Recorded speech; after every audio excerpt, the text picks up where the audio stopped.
मित्रों, गीता प्रथम अध्याय पाठ का महत्व और लाभ। भागवत गीता प्रथम अध्याय। गीता में भगवान श्री कृष्ण ने रणभूमि में अर्जुन को जो ज्ञान दिया था वह गीता में बताया गया है। गीता में कुल 18 अध्याय हैं और उन सभी का अपना अलग अलग महत्व है। आइए जानते हैं गीता के पहला अध्याय का महत्व क्या है। गीता के प्रथम अध्याय के पाठ का लाभ और महत्व। श्री गीता उपनिषदों का सार है। महाभारत युद्ध के समय रणभूमि में भगवान श्री कृष्ण ने अर्जुन को जो ज्ञान दिया था वह गीता में बताया गया है।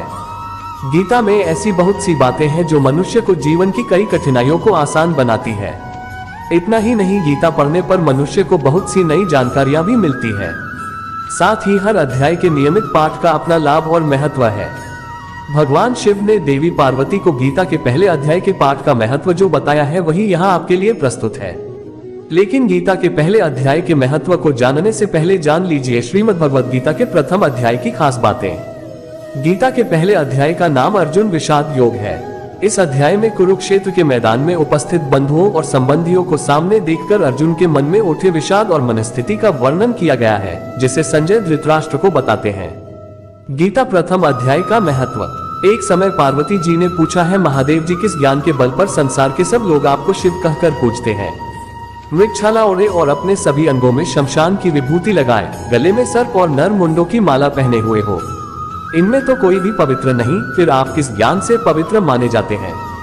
तब महादेव ने उत्तर दिया कि हे प्रिय, सुनो, मैं गीता ज्ञान को अपने हृदय में धारण करने से पवित्र माना जाता हूँ। इस ज्ञान से मुझे बाहर के कर्म नहीं व्यापते। तब पार्वती जी ने कहा कि हे भगवान, जिस गीता ज्ञान की आप ऐसी स्तुति करते हैं उसके श्रवण करने से कोई कृतार्थ भी हुआ है। महादेव ने उत्तर देते हुए कहा कि इस ज्ञान को सुनकर बहुत से जीव कृतार्थ हुए हैं और आगे भी होंगे। मैं तुम्हें एक पुरातन कथा कहता हूँ, तुम सुनो। एक समय पाताल लोक में शेषनाग की शैया पर श्री नारायण जी नैन मूंदकर आनंद में मग्न थे। उस वक्त भगवान के चरण दबाते हुए लक्ष्मी जी ने पूछा, हे प्रभु, निद्रा और आलस्य तो उन पुरुषों को व्यापता है जो जीव तामसी होते हैं, फिर आप तो तीनों गुणों से अतीत हो। आप तो वासुदेव हो, आप जो नेत्र मूंद रहे हो, इससे मुझके बड़ा आश्चर्य है। नारायण जी ने उत्तर देते हुए कहा, हे लक्ष्मी, मुझको निद्रा आलस्य नहीं व्यापता।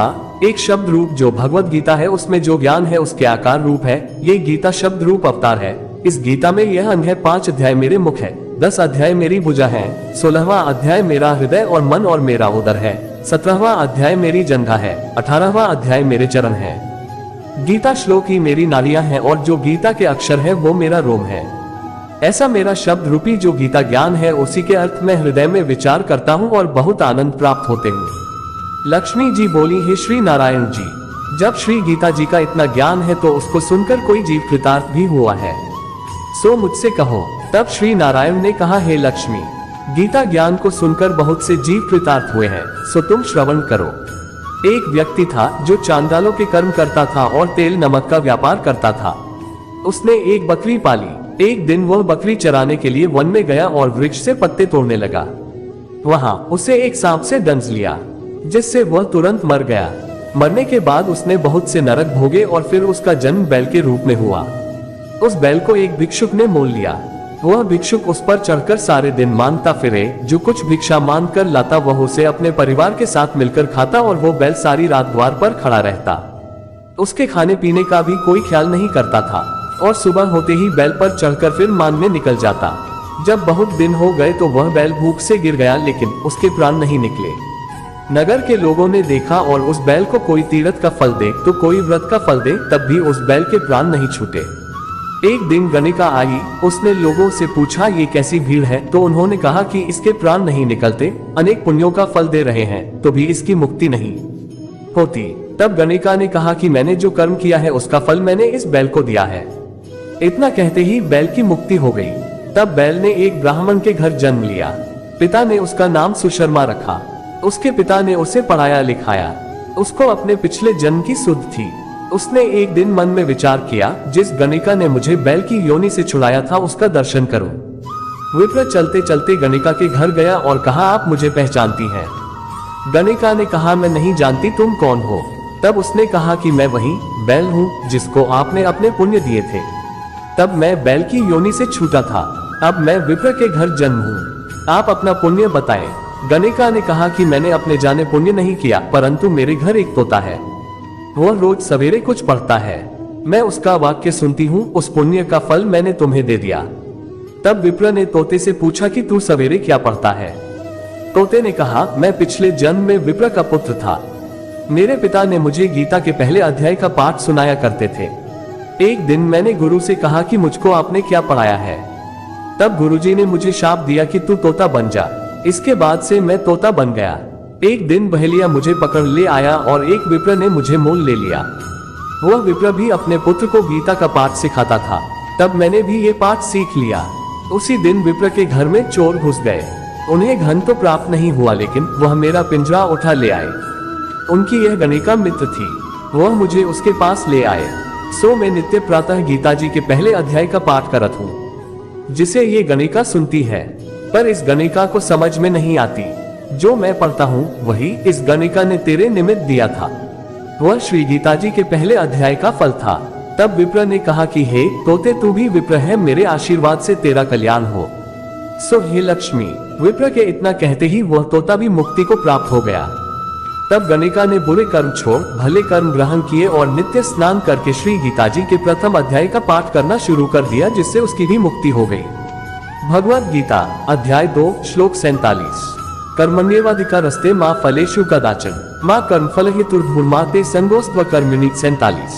कर्मण्य एवाधिकारते मां फलेषु कदाचन मां कर्मफल हेतुर्भूर्मा ते संगोस्तव कर्मणि। कर्माणि निर्धारित कर्तव्यों में एव केवल अधिकार ठीक है, ते आपका मां नहीं, फलेषु फलों में, कदाचन किसी भी समय, मां कभी नहीं, कर्मफल गतिविधियों के परिणाम, हेतु कारण, भू होना, मां नहीं, ते आपका संग आसक्ति, अस्तु होना ही चाहिए, अकर्मणि निष्क्रियता में। कर्मण्य एवाधिकारते मां फलेषु कदाचन मां कर्मफला हेतुर्भूर्मा ते संगोस्त्व कर्मणि। अनुवाद बीजी 2.47। आपको अपने निर्धारित कर्तव्यों का पालन करने का अधिकार है, लेकिन आप अपने कार्यों के फल के हकदार नहीं हैं। कभी भी अपने आप को अपनी गतिविधियों के परिणामों का कारण न समझें और न ही निष्क्रियता में आसक्त रहें। अनुवाद बीजी 2.47। आपको अपने निर्धारित कर्तव्यों का पालन करने का अधिकार है, लेकिन आप अपने कार्यों के फल के हकदार नहीं हैं।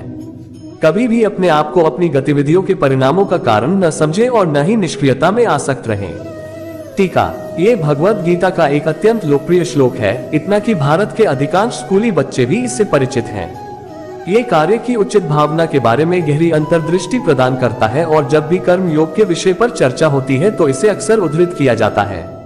श्लोक कर्म विज्ञान के संबंध में 4 निर्देश देता है। 1. अपना कर्तव्य करो, लेकिन परिणामों की चिंता मत करो। 2. आपके कर्मों का फल आपके आनंद के लिए नहीं है। 3. काम करते हुए भी कर्तापन का अभिमान छोड़ देना है। 4. अकर्मण्यता में आसक्त न रहें। अपना कर्तव्य करो, लेकिन परिणाम की चिंता मत करो। हमें अपना कर्तव्य निभाने का अधिकार है, लेकिन परिणाम केवल हमारे प्रयासों पर निर्भर नहीं है। परिणाम निर्धारित करने में कई कारक भूमिका निभाते हैं। हमारे प्रयास, भाग्य, हमारे पिछले कर्म, भगवान की इच्छा, दूसरों के प्रयास, शामिल लोगों के संचयी कर्म, स्थान और स्थिति, भाग्य की बात आदि। अब यदि हम परिणामों के लिए चिंतित हो जाते हैं तो जब भी वे हमारी अपेक्षाओं के अनुरूप नहीं होंगे तो हम चिंता का अनुभव करेंगे। इसलिए श्री कृष्ण ने अर्जुन को सलाह दी कि वह परिणामों की चिंता छोड़ दे और इसके बजाय केवल अच्छा काम करने पर ध्यान केंद्रित करे। सच तो यह है कि जब हम परिणामों के बारे में चिंतित नहीं होते हैं तो हम पूरी तरह से अपने प्रयासों पर ध्यान केंद्रित कर पाते हैं और परिणाम पहले से भी बेहतर होता है। इसका एक विनोदी संक्षिप्त नाम नाटो या नॉट अटैच्ड टू आउटकम है। गोल्फ खेलने जैसी साधारण रोजमर्रा की गतिविधि में इसके अनुप्रयोग पर विचार करें। जब लोग गोल्फ खेलते हैं तो वे फलों में तल्लीन रहते हैं, चाहे उनका स्कोर बराबर या अधिक हो आदि। अब यदि वे केवल अपनी क्षमता के अनुसार शॉट खेलने पर ध्यान केंद्रित कर सकते हैं तो उन्हें ये सबसे मनोरंजक खेल लगेगा। गोल्फ उन्होंने कभी खेला है, साथ ही उनका पूरा ध्यान खेले जाने वाले शॉट पर होने से उनका खेल ऊंचे स्तर पर पहुंच जाएगा। आपके कर्मों का फल आपके आनंद के लिए नहीं है। कर्म करना मानव स्वभाव का अभिन्न अंग है। इस दुनिया में आने के बाद हम सभी के विभिन्न कर्तव्य हैं जो हमारी पारिवारिक स्थिति, सामाजिक स्थिति, व्यवसाय आदि के आधार पर निर्धारित होते हैं। इन कार्यों को करते समय हमें ये याद रखना चाहिए कि हम परिणामों के भोक्ता नहीं हैं, परिणाम हमारी खुशी के लिए हैं। ईश्वर, व्यक्तिगत आत्मा ईश्वर का एक छोटा सा हिस्सा है। श्लोक 15.7। और इसलिए हमारा अंतर्निहित स्वभाव हमारे सभी कार्यों के माध्यम से उसकी सेवा करना है। दास भूतमिदम तस्य जगत स्थावर जंगम। श्रीमन्नारायण स्वामी जगतम प्रभुरीश्वर पद्म पुराण। ईश्वर संपूर्ण सृष्टि का स्वामी है, सभी चर और अचर प्राणी उसके सेवक हैं। भौतिक चेतना की विशेषता निम्नलिखित प्रकार के विचार हैं। मेरे पास जो कुछ भी है मैं उसका स्वामी हूँ। ये सब मेरे आनंद के लिए है। मुझे अपनी संपत्ति बढ़ाने और अपने आनंद को अधिकतम करने का अधिकार है। इसके विपरीत आध्यात्मिक चेतना है जो इस तरह के विचारों की विशेषता है। ईश्वर इस संपूर्ण विश्व का स्वामी और भोक्ता है। मैं तो उनका निस्वार्थ सेवक मात्र हूँ। मेरे पास जो कुछ भी है मुझे उसका उपयोग भगवान की सेवा में करना चाहिए। तदनुसार श्री कृष्ण अर्जुन को निर्देश देते हैं कि वह स्वयं को अपने कार्यों के फल का भोक्ता न समझे। काम करते हुए भी कर्तापन का अभिमान त्याग दो। श्री कृष्ण चाहते हैं कि अर्जुन कर्तृत्वाभिमान का त्याग कर दे या कर्ता होने का अहंकार। वह अर्जुन को निर्देश देते हैं कि वह कभी भी अपने कार्यों से जुड़े पूर्व निर्धारित उद्देश्यों का पीछा न करे और न ही खुद को अपने कार्यों के परिणामों का कारण माने। हालांकि जब हम कर्म करते हैं तो हमें स्वयं को उन कर्मों का कर्ता क्यों नहीं मानना चाहिए। कारण यह है कि हमारी इंद्रियां, मन और बुद्धि जड़ हैं। भगवान उन्हें अपनी शक्ति से सक्रिय करते हैं और उन्हें हमारे निपटान में डालते हैं। फलस्वरूप उनसे प्राप्त शक्ति की सहायता से ही हम कार्य कर पाते हैं। उदाहरण के लिए रसोई में चिमटा स्वयं निष्क्रिय होता है, लेकिन किसी के हाथ से वह सक्रिय हो जाता है और फिर जलता हुआ कोयला उठाना आदि कठिन कार्य भी कर देता है। अब यदि हम कहें कि चिमटा कर्म करने वाला होता है, ये गलत होगा। यदि हाथ ने उन्हें ऊर्जा न दी हो, वे क्या कर पाएंगे? वे महज मेज पर निष्क्रिय पड़े रहेंगे। इसी प्रकार यदि ईश्वर ने हमारे शरीर, मन, आत्मा तंत्र को कार्य करने की शक्ति नहीं दी होती तो हम कुछ नहीं कर पाते। इस प्रकार हमें करने का अहंकार त्यागना चाहिए, ये याद रखते हुए कि ईश्वर ही उस शक्ति का एकमात्र स्रोत है जिसके द्वारा हम अपने सभी कार्य करते हैं। उपरोक्त सभी विचारों को निम्नलिखित लोकप्रिय संस्कृत श्लोक में बहुत अच्छी तरह से संक्षेपित किया गया है। यत्कृत यत्करिष्यामि तत्सर्व न मया कृत, त्वया कृत तु फलभुक् त्वमेव मधुसूदन। मैंने जो कुछ भी हासिल किया है और जो कुछ भी मैं हासिल करना चाहता हूँ, मैं उनका कर्ता नहीं हूँ। हे मधुसूदन, आप ही असली कर्ता हैं और आप ही उनके फल के भोक्ता हैं। अकर्मण्यता में आसक्त मत रहो।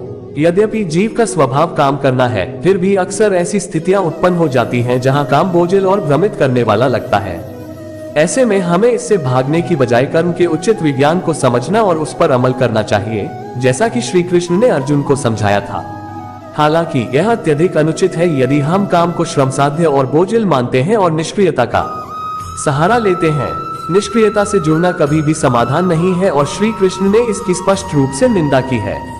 अर्जुन उवाच एवं सततयुक्ता ये भक्तास्त्वा पर्युपास्ते ये चाप्यक्षरम व्यक्तम तेषा के योगवित्तमा। भावार्थ, अर्जुन बोले जो अनन्य प्रेमी भक्तजन पूर्वोक्त प्रकार से निरंतर आपके भजन ध्यान में लगे रहकर आप सगुण रूप परमेश्वर को और दूसरे जो केवल अविनाशी सच्चिदानंद निराकार ब्रह्म को ही अतिश्रेष्ठ भाव से भजते हैं, उन दोनों प्रकार के उपासकों में अति उत्तम योग्यता कौन है? 1 श्री भगवान उवाच मयावेश्य मनो ये मान नित्य युक्ता उपास्ते श्रद्धया पर्योपेतिस्ते में युक्तत्मा मता।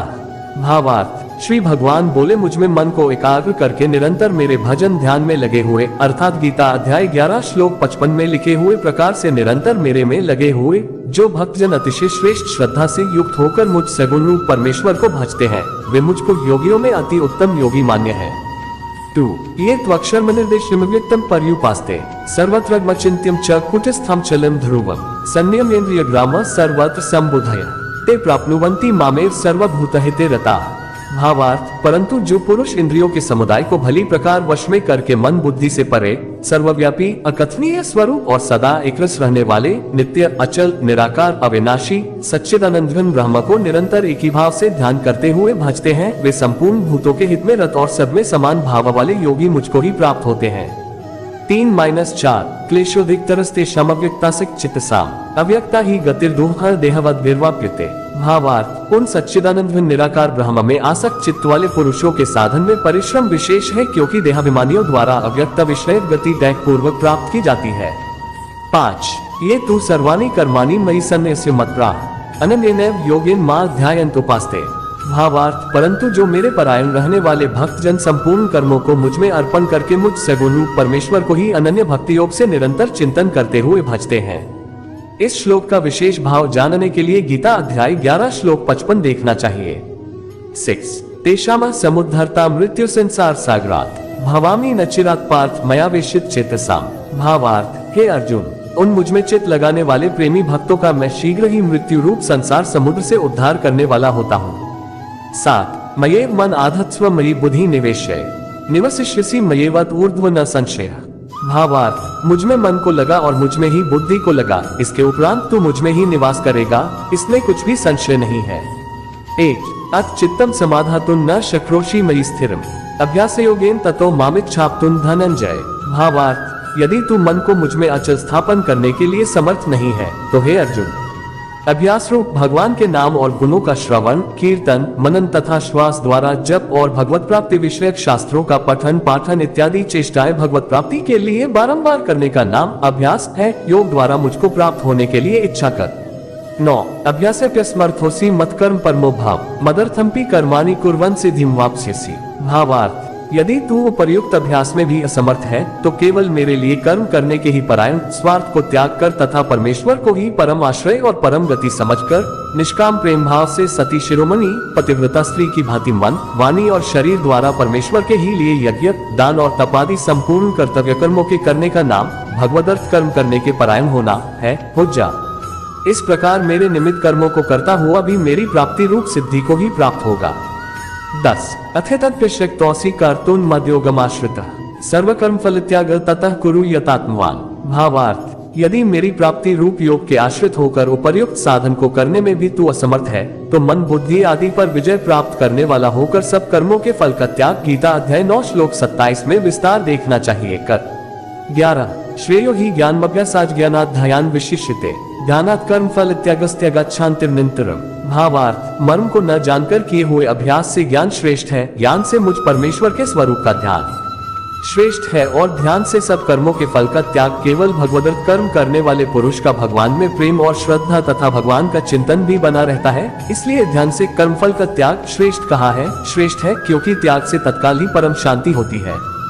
12 अर्जुन उवाच अद्वेष्टा सर्वभूतानां मैत्रः करुणैव च निर्ममो निरंकारः समदुःखः सुखः क्षमी संतुष्टः सततं योगी यतात्मा दृढ़ निश्चयः मयर्पितमनो बुद्धिर्यो मद्भक्तः स मे प्रियः।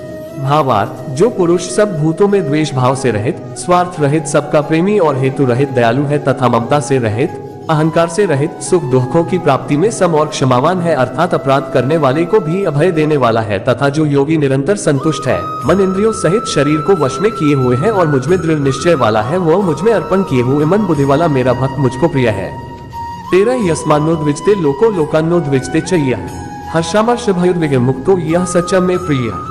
भावार्थ, जिससे कोई भी जीव उद्वेग को प्राप्त नहीं होता और जो स्वयं भी किसी जीव से उद्वेग को प्राप्त नहीं होता तथा जो हर्ष अमर्ष दूसरे की उन्नति को देखकर संताप होने का नाम अमर्ष है, भय और उद्वेग आदि से रहित है, वह भक्त मुझको प्रिय है।